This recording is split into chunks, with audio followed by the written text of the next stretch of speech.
Hello friends, welcome આ channel ચૌ style. તો ચાલો આપણે બોટનેક બ્લાઉઝનું આજે સ્ટિચિંગ શીખવાનું છે। આનો કટિંગનો વિડીયો મેં મારી ચેનલ ઉપર મૂકી દીધો છે, તો તે તમે જઈને જોઈ શકો છો। તો ચાલો આજે આપણે બોટનેક બ્લાઉઝનું સ્ટિચિંગ શીખવાનું છે। જોઈ ફ્રેન્ડ્સ, કેટલું મસ્ત લુક આવે છે। જે બેક પાર્ટ છે, પાછળનો ભાગ। તો ચાલો હવે આપણે એને ટીચ કરવાનું છે ગળાના સાઈડમાં। તો ચાલો હવે ટીચ કરી દઈએ। તમે ખાસ ધ્યાન રાખીને જોઈજો કે હું કેવી રીતે રાઉન્ડમાં મશીન ફેરવું છું। એવી જ રીતે રાઉન્ડમાં તમારે આરામથી ધીરે ધીરે સિલાઈ મારવાની છે। કાપડ ખેંચવાનું નથી, પરંતુ રાઉન્ડમાં ફેરવવાનું છે।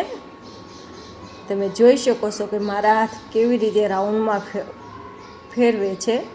એવી રીતે જ રાઉન્ડમાં ફેરવવાનું છે, જેથી આપણો જે પણ કટિંગનો શેપ છે તે એવી જ રીતે રહે અને બ્લાઉઝનું ફિનિશિંગ સરસ આવે।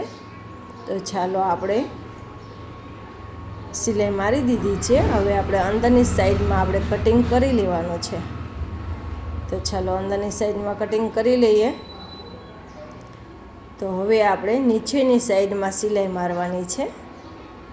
તો ચાલો નીચેની સાઈડમાં પણ આપણે સિલાઈ મારી દઈએ, જેથી આપણે બ્લાઉઝનું ફિનિશિંગ બહુ સરસ આવશે અને પટ્ટી પણ મૂકવાની ઝંઝટ રહેતી નથી। ચાલો હવે પલટાવી લઈશું। તો બ્લાઉઝને પલટાવી લેવાનું છે। તો આવી રીતે તમે બ્લાઉઝને પલટાવીને કરી શકો છો। આવી રીતે કરવાથી ગળામાં પણ પટ્ટી મૂકવી પડતી નથી અને નીચેના ભાગમાં પણ તમારે કંઈ પણ પટ્ટી મૂકવાની જરૂરત રહેતી નથી। તો ચલો આપણે પરફેક્ટ શેપ પહેલાં કરી નાખીએ અને ઉપરથી પણ સિલાઈ આપણે મારવાની છે।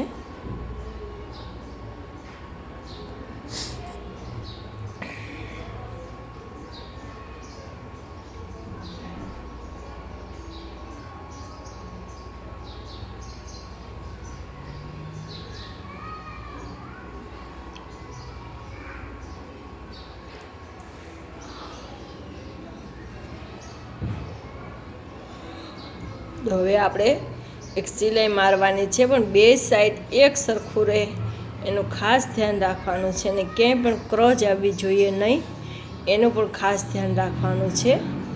તો એકદમ ધાર સિલાઈ મારવાની છે અને કે ક્રોચ ન આવે એનું ખાસ ધ્યાન રાખવાનું છે। કળસલી તો પડવી જ ના જોઈએ। જો તમારે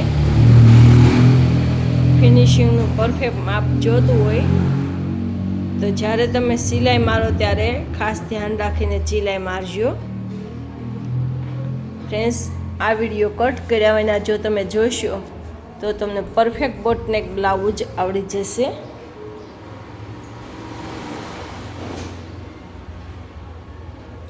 પાછળ આપણે ડિઝાઇનવાળો બ્લાઉઝ બનશે, હાંડી ઘાટ બનાવવાનો છે।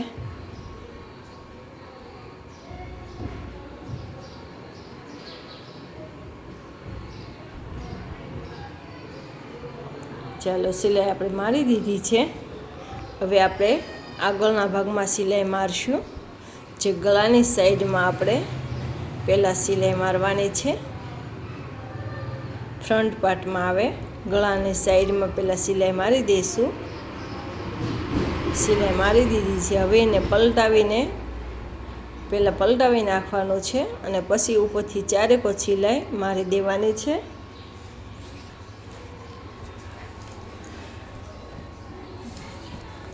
તો ચાલો હવે ચારે બાજુ આપણે સિલાઈ એને મારી દઈશું। ફરતી સિલાઈ મારી દેવાની છે અને પછી જે વધનું કપડું હોય તેનું કટિંગ કરવાનું છે। તો આપણે એ થઈ ગયું છે।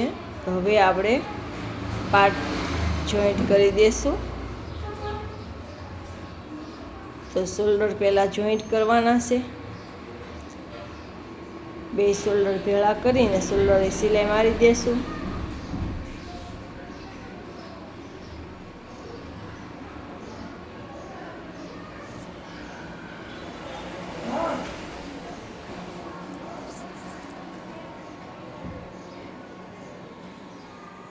બે શોલ્ડર આપણે જોઈન્ટ કરી દેવાના છે.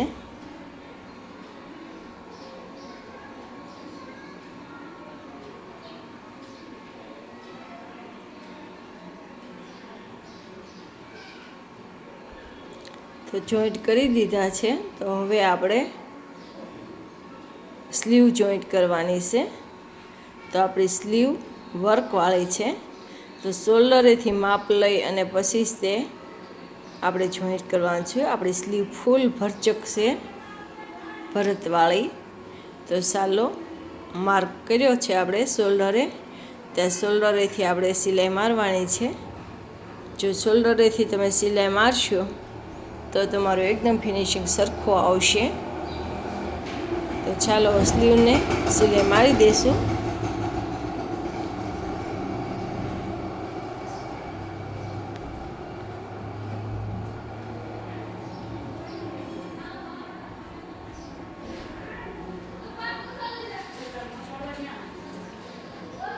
હવે બીજી સાઈડ પણ સિલાઈ મારી દેવાની છે.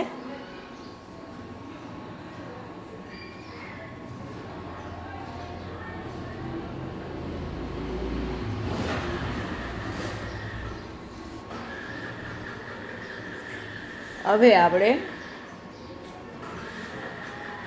ઉપરની સાઈડ પહેલાં સિલાઈ મારવાની છે. બે પાર્ટ ભેળા કરીને પહેલાં ઉપરની સાઈડમાં સિલાઈ મારવાની છે.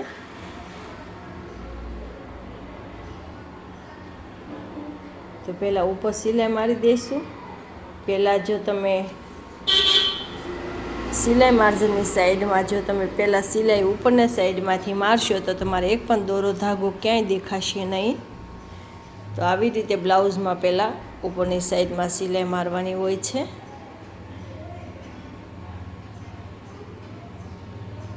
અને હવે પલટાવીને પાછળના ભાગમાં હવે સિલાઈ મારવાની રહેશે. તો ચાલો બ્લાઉઝની સ્લીવ લઈને પલટાવી લઈએ. હવે આપણે ઉપરથી સિલાઈ મારી દઈશું. જે આપણે 2 ઇંચ સિલાઈ માર્જન કાઢ્યું છે એ હવે આપણે સિલાઈ લગાડી દઈશું. એટલે આપણે બ્લાઉઝનું ફિનિશિંગ પરફેક્ટ આવી જાય. આવી રીતે જો તમે જોઈન્ટ કરશો બ્લાઉઝને તો તમારે એક પણ દોરો ધાગો તમારે દેખાશે પણ નહીં અને ફિનિશિંગ પણ સારો આવશે. ચલો હવે પાછળના ભાગમાં લટકન લગાડવાનું છે. તો લટકન પણ આપણે તૈયાર કરી દઈએ. તો 4-4 ઇંચના 2 કટકા લીધેલા છે. તો હવે એને વચ્ચે આપણે સિલાઈ મારવાની છે 4 કોર ડબલ ફોલ્ડ કરીને. તો પહેલાં આપણે ડબલ ફોલ્ડમાં એક સિલાઈ મારી દઈશું.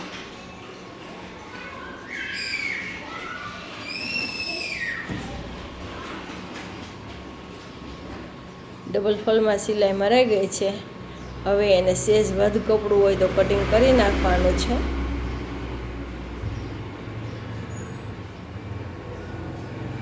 ફ્રેન્ડ્સ, વિડીયો સારો લાગ્યો તો લાઈક કરજો, શેર કરજો, સબસ્ક્રાઈબ કરવાનું ભૂલતા નહીં.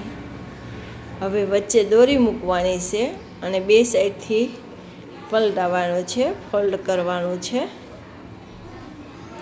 2 સાઈડથી ખૂણા લઈ અને વાળીને પછી 4 વળું ફોલ્ડ કરીને સિલાઈ મારવાની છે. તો ચાલો સિલાઈ મારી દઈએ.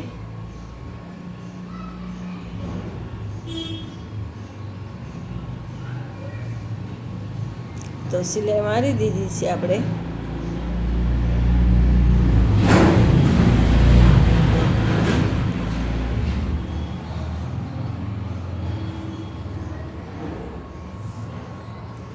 ડબલ સિલાઈ મારી દેવાની. ચાલો સિલાઈ મારી દીધી છે. હવે આપણે પલટાવી લઈશું અને જોઈએ કે આપણું લટકણ કેટલું મસ્ત બન્યું છે.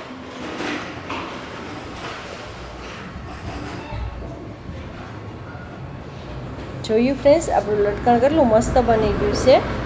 Thank you friends.